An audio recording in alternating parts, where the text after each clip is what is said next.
సైదులకి. అయితే నాకే, నేనే చీకే సైదుల్ని. అయితే నీకే. అయితే ఇచ్చే. ఓర్ని నాకే సైదులు. ఓరే సైదులు, నీకు కూడా శుభలేఖలు వస్తాయంటే నువ్వు పెద్ద మనిషి అయినట్టారు. ఏ నుంచి నువ్వు ప్యాంట్లు మానేసి పంచలు కట్టుకోవాల్సిందే. Oh my God, no! నేనుండగా నా గుర్రానికి ఇంకొక జాకీనా?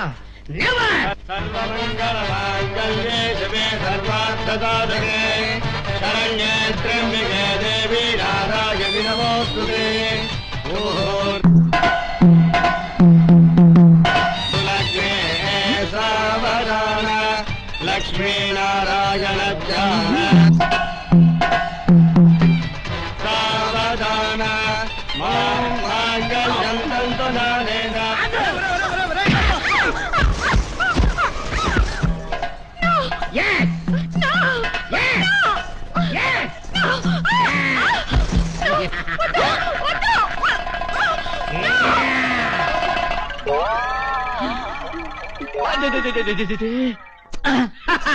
సైదులా మజాక?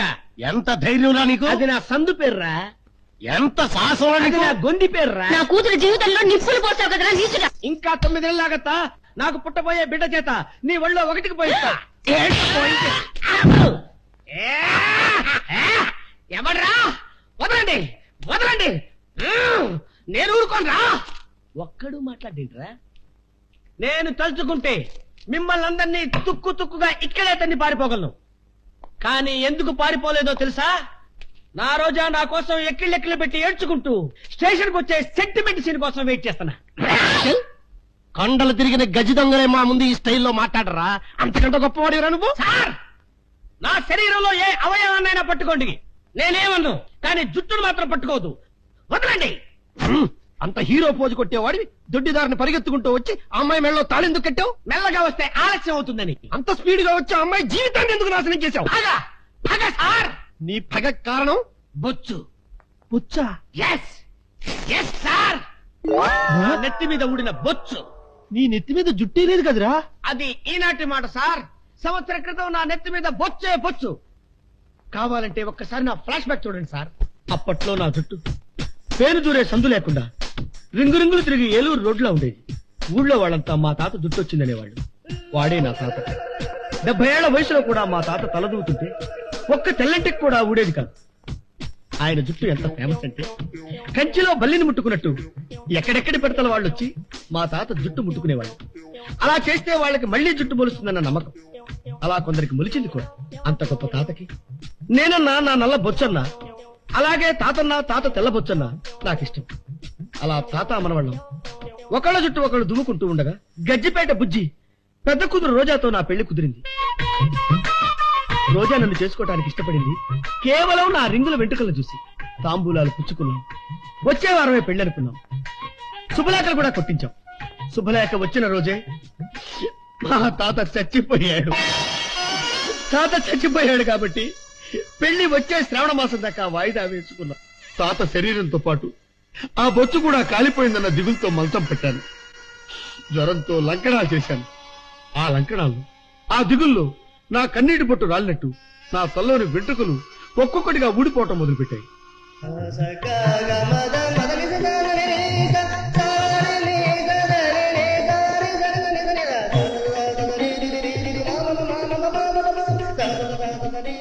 వరదల్లో ఉరిమళ్లు కొట్టుకుపోయినట్టు ఎండాకాలం వచ్చేసరికి నా జుట్టు మొత్తం ఊడిపోయింది. పూర్తి బట్టతలైంది. అలా బట్టతలతో ఉన్న నా దగ్గరికి కాబోయే నా భార్య అత్తమామలు వచ్చారు. మళ్లీ ముహూర్తాలు పెట్టడానికి వచ్చారనుకున్నాను. కానీ ఈ పెళ్లి జరగదని చెప్పారు. షాక్ అయ్యే కారణం అడిగాను. మా అమ్మాయి బట్టతలాంటి చేసుకోనందన్నారు.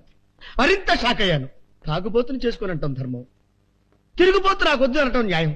కానీ బట్టతలాడు నాకు వద్దనటం అన్యాయం తల్లి అని కాళ్లు పట్టుకుని బ్రతిమలాడాను. చిక్కిపోయావంటే బాగా తిని లావగలను, లావయ్యావంటే తినకుండా చిక్కిపోగలను. కానీ బట్టతలను ఏం చేయలేము తల్లి. అయినా నాది బట్టతలే గాని మట్టితల కాదమ్మా. కరెక్టేనయ్యా, కానీ పెళ్లిలో ఈ బట్టతల మీద జీలకర్ర బెల్లం తలంబ్రాలు నిలవంటుందయ్యా మా ఆవిడ. అయితే వాటితో పని లేకుండా రిజిస్టర్ మ్యారేజ్ చేసుకుంటాం సార్. కుదరదయ్యా, అసలు మా అమ్మ ఇష్టపడిందే నీ జుట్టును చూసి.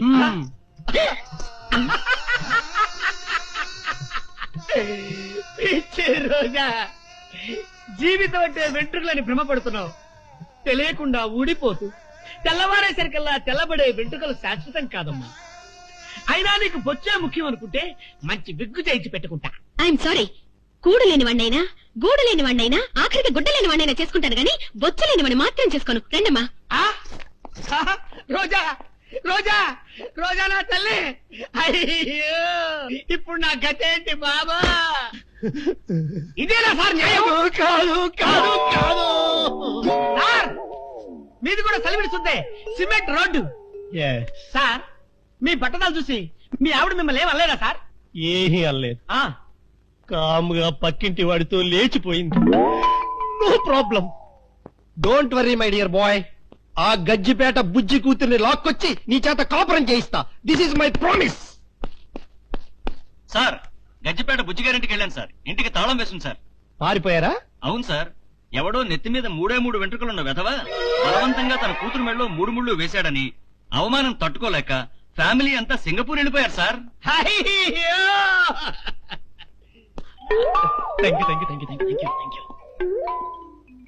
సింగపూర్ వెళ్లారనుకుని వీడు రోజాని మర్చిపోతాడు. ఇప్పుడు ఆ సెకండ్ హ్యాండ్ రోజాని ఏ వెదవకు అంటగట్టి రోజా చెల్లెలు పూజాని నేను చేసుకుంటాను. ఇంతకీ తలంతా వెంట్రుకలుండి తల్లో వెంట్రుక వాసంత బ్రెయిన్ కూడా లేని వెదవ ఎవడబ్బా? దంచవేమేనత్త కూతురా ఆవాకాయతో దంచవేమేనత్త కూతురా. వాడే శిరీష మేనమావ కొడుకు. వాడితోనే శిరీష పెళ్లి ఫిక్స్ అయింది. హాయ్ గిరి. హలో బామ్మ గిరిగిరిగిమ్మ తరతమ్మ నీ పేరమ్మ, ఎలా ఉన్నావమ్మా? Fine fine. బై వీళ్ళందరూ మన శిరీషకి ఫ్రెండ్స్. హలో హలో, మీరు జాడీలో పుట్టారండి? గాడీలు బాడీలు అమ్మే కర్మ నాకేంటి? నా సిరి కోసం అరిసెలు ఆవకాయ పచ్చడి తెచ్చాను. సారీరా, శిరీష పచ్చళ్ళు తినే పరిస్థితిలో లేదు. ఏమైంది బామ్మ నా సిరికి? మీకు నిజం చెప్తే షాక్ అవుతారు. ఇది షాక్ ప్రూఫ్ పాడేంటి? ఏమీ కాదు, చెప్పండి. వద్దులేరా, నిజం చెబితే నువ్వు కోపంతో మండిపోతావు. అయ్యో, ఎండిపోయి మండిపోయి ఆ తర్వాత బూడిదైపోవడానికి నేను కట్టెను కానమ్మా. చెప్పమ్మా బామ్మ. మన శిరీష ఆ, వంశీ అనే ఒక స్మార్ట్ గైతో. ఆ, వంశీ అనే స్మార్ట్ గైతో చూసారా ఆ? చెప్పకముందే మీ కోపం వచ్చింది. దీన్ని మీరు కోపం అంటారా? మా ఏరియాలో సంతోషం అంటారు. చూడు బాబు నాము, ఆ, నీ కాబోయే పెళ్ళం శిరీష వంశీ అనే కుర్రాడి లవ్ లో పడింది. ఆ, నీ బరువెంతో చెప్పనా? 55 కిలోలు. నా బరువెంతో చెప్పు. బరువులు చూసుకోవడానికి వెయిట్ మిషన్లు ఉంటాయి బాబు. గుళ్ళో పడుకుంటే మోక్షం వస్తుంది, వాడి ఒళ్ళో పడుకుంటే కడుపు వస్తుంది. నీకేది కావాలి శిరీష? ఎవరు? నేను జహాపన, మీ శత్రురాజ్య సేనాధిపతిని. ఏరా పూర్వ జన్మలు పడమటి కనుమలని మా శిరీషను మోసం చేస్తావా? నా కాబోయే పెళ్ళాన్ని పట్టుకుని క్రీషాలో అనార్వి రోగాడివి అని చెబితే నమ్మడానికి నేనేమన్నా అనుకున్నావా? ఏయ్ మస్తాన్ వలి! ఒరేయ్! ఈ జన్మలో కూడా మమ్మల్ని విడదీయడానికి మళ్ళీ మాతో పాటే పుట్టావా బద్మాష్? అతను ఎవరనుకున్నావు? మా బావ గిరి. అది ఈ జన్మలో కావచ్చు, కానీ ఆ జన్మలో వీడు మా అంతఃపురంలో ఖోజాగా ఉండేవాడు. భోజనా? కోజ అంట మాట టైప్ బాబు. మా తండ్రికి చాడీలు చెప్పి మనల్ని విడదీసింది ఈ కోచాగాడి. వీడిని బతికినీయకూడదు. నేను భోజనం కాదండి, పోయిన జన్మలో అయినా తండ్రులు తింటాను కాకపోతే మళ్ళీ ఎందుకు పుట్టావయ్యా? పొరపాటున పుట్టానమ్మా. నన్ను వదిలేని జహాపరా. అయ్యో అయ్యో, అమ్మా శిరీష కొడితే కొట్టాడు కానీ చంపొద్దని చెప్పమ్మా. అబ్బా అబ్బా, పారిపోతాను. ఒరేయ్! నాన్న అదేం చెల్లమ్మా, నేను సీరియస్ మ్యాటర్ చెప్తుంటే నేనేదో జోక్ చెప్పినట్టుగా ఎరగబడి నవ్వుతావేంటి? జోక్ కాకుండా మరేంటన్నయ్య? అక్బర్ కొడుకు మళ్ళీ పుట్టడం ఏంటి? మన అమ్మాయి అనార్కలి అయిపోవడం ఏంటి? ఇంకెవరికైనా చెప్పావు?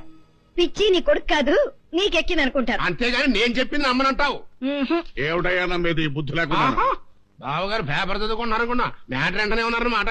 లేకపోతే ఏమిటయ్యా, అక్బర్ కొడుకు మళ్ళీ పుట్టడం ఏంటి, దేవదాస్ మళ్ళీ పుట్టాలాగా? అదే నిజం అయితే ఆ ముసలిదే మనకు ఫోన్ చేసి చెప్పేది కదా. నా కొడుకు చెప్పింది కూడా ఆ ముసలిదేనండి.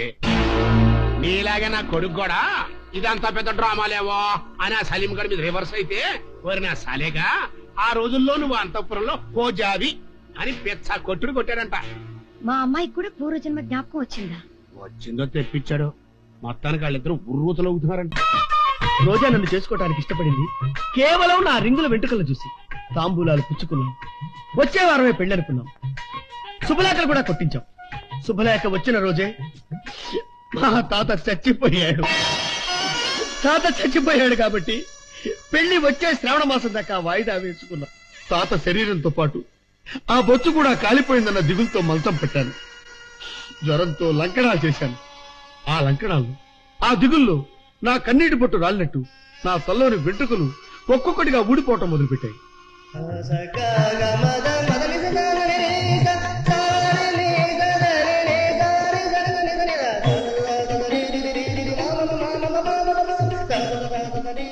వరదల్లో ఉరిమళ్లు కొట్టుకుపోయినట్టు ఎండాకాలం వచ్చేసరికి నా జుట్టు మొత్తం ఊడిపోయింది.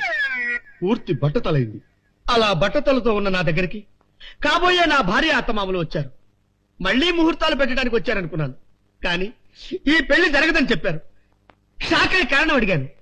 మా అమ్మాయి బట్టతలాంటి చేసుకోనందన్నారు. మరింత షాక్ అయ్యాను. తాగుబోతుని చేసుకోనంటాం ధర్మం, తిరుగుబోతు నాకు వద్దు అనటం న్యాయం.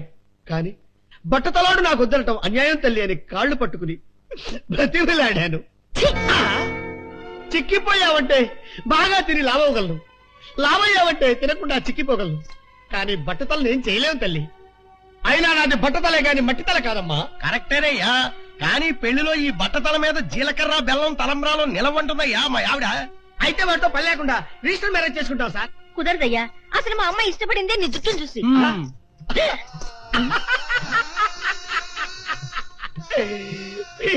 రోజా, జీవితం అంటే వెంట్రుకలని భ్రమపడుతున్నావు.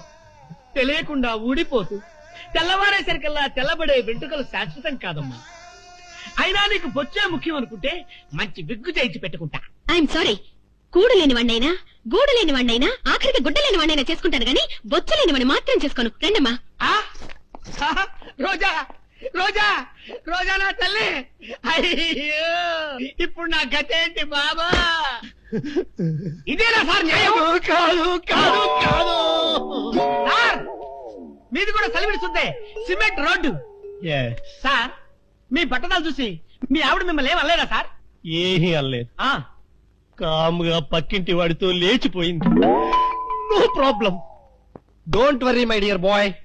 ఆ గజ్జిపేట బుజ్జి కూతుర్ని లాక్కొచ్చి నీ చేత కాపురం చేయిస్తా. This is my promise. Sir, Gajjipeta బుజ్జిగారింటికి వెళ్ళాను సార్. ఇంటికి తాళం వేసింది సార్. పారిపోయారా? అవును సార్. ఎవడో నెత్తి మీద మూడు వెంట్రుకలున్న వెధవ బలవంతంగా తన కూతురు మెడలో 3 ముళ్ళు వేశాడని అవమానం తట్టుకోలేక ఫ్యామిలీ అంతా సింగపూర్ వెళ్ళిపోయారు సార్.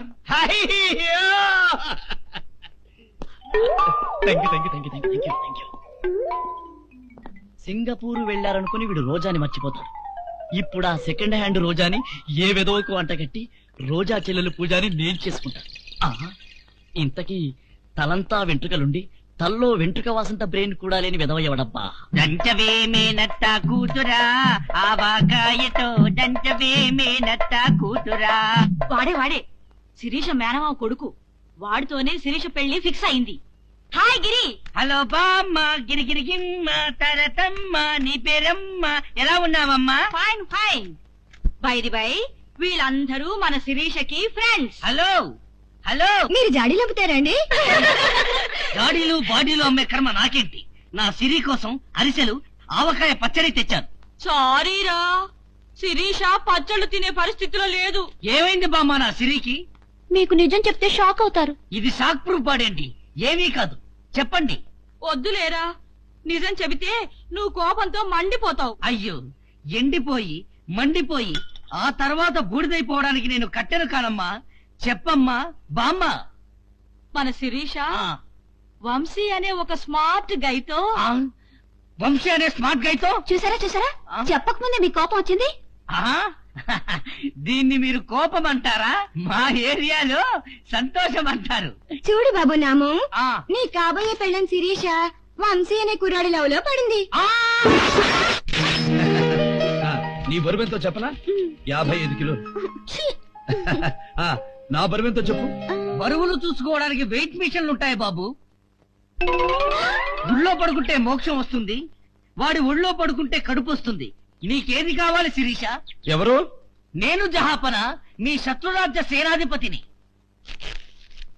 ఏరా పూర్వ జన్మలు పడమటి కనుమలని మా శిరీషను మోసం చేస్తావా? నా కాబోయే పెళ్ళాన్ని పట్టుకుని క్రీషాలో అనార్వి రోగారి అని చెబితే నమ్మడానికి నేనేమన్నా అనుకున్నావా? ఏయ్ మస్తాన్ వలి ఒరేయ్ ఈ జన్మలో కూడా మమ్మల్ని విడదీయడానికి మళ్ళీ మాతో పాటే పుట్టావరా బద్మాష్? అయ్యో వంశీ, అతను ఎవరనుకున్నావు? మా బావ గిరి. అది ఈ జన్మలో కావచ్చు, కానీ ఆ జన్మలో వీడు మా అంతఃపురంలో ఖోజాగా ఉండేవాడు. భోజనా కోజ అంటే మాట టైప్ బాబు. మా తండ్రికి చాడీలు చెప్పి మనల్ని విడదీసింది ఈ కోచాగాడి. వీడిని బతికినీయకూడదు. నేను భోజనం కాదండి. పోయిన జన్మలో అయినా తండ్రి తింటాను, కాకపోతే మళ్ళీ ఎందుకు పుట్టావయ్యా? పొరపాటున పుట్టానమ్మా, నన్ను వదిలేని జహాపరా. అయ్యో అయ్యో అమ్మా శిరీష, కొడితే కొట్టాడు కానీ చంపొద్దని చెప్పమ్మా. అబ్బా అబ్బా పారిపోతాను. ఒరేయ్, నాన్న అదే చల్లమ్మా, నేను సీరియస్ మ్యాటర్ చెప్తుంటే నేను ఏదో జోక్ చెప్పినట్టుగా ఎరగబడి అవుతావేంటి? జోక్ కాకుండా మరేంటన్నయ్యా? అక్బర్ కొడుకు మళ్ళీ పుట్టడం ఏంటి? మన అమ్మాయి అనార్కలి అయిపోవడం ఏంటి? ఇంకెవరికైనా చెప్పావు? పిచ్చి నీ కొడుకు కాదు, నీకెక్కింది అనుకుంటారు. అంతేగాని నేను చెప్పింది నమ్మనంటావు. ఏమిటయ్యా నమ్మేది బుద్ధి లేకుండా? బావగారు పేపర్ చదువుకున్నారనుకున్నా, మ్యాటర్ వెంటనే ఉన్నారన్నమాట. లేకపోతే ఏమిటయ్యా, అక్బర్ కొడుకు మళ్ళీ పుట్టడం ఏంటి, దేవదాస్ మళ్ళీ పుట్టాలాగా? అదే నిజం అయితే ఆ ముసలిదే మనకు ఫోన్ చేసి చెప్పేది కదా. నా కొడుకు చెప్పింది కూడా ఆ ముసలిదేనండి. నీలాగే నా కొడుకు కూడా ఇదంతా పెద్ద డ్రామాలేవో అని ఆ సలీం గడి మీద రివర్స్ అయితే, ఓరి నా సలేగా, ఆ రోజుల్లో నువ్వు అంతఃపురంలో కోజావి అని పెచ్చ కొట్టుడు కొట్టాడంట.